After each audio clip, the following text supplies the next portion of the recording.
I fear that these excellent intentions may not achieve much, because at the apex of all international effort lies the UN Human Rights Commission, a body now so perverted that it no longer makes sense to support it. What is the use of the UK lobbying other countries and supporting UN resolutions on religious persecution when the UNHRC is peopled with representatives of the most egregious offenders? My Lords, Iraq is a member of the UNHRC, along with Saudi Arabia, China and Venezuela, to mention just a few of them.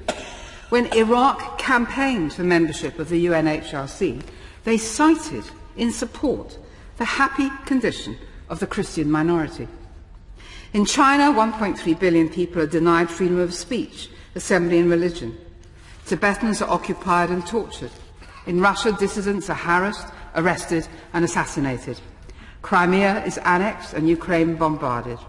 In Saudi Arabia, beheadings are at an all-time high.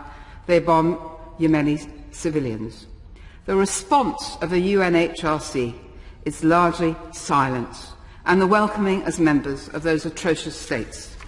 Only one country is permanently on the agenda of the UNHRC, and that is Israel, targeted by the Arab members in an effort to deflect attention from themselves.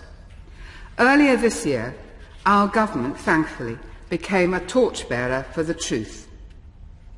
The British mission blasted the UN body as biased and overly focused on Israel.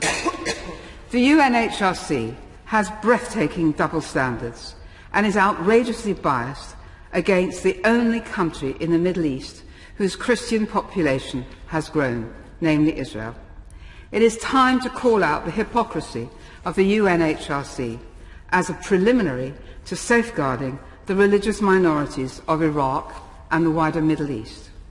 Will the Minister ensure that the UK's place on the UNHRC has been, as it was in the past, and I hope will be in the future, to tell the truth and defend the persecuted?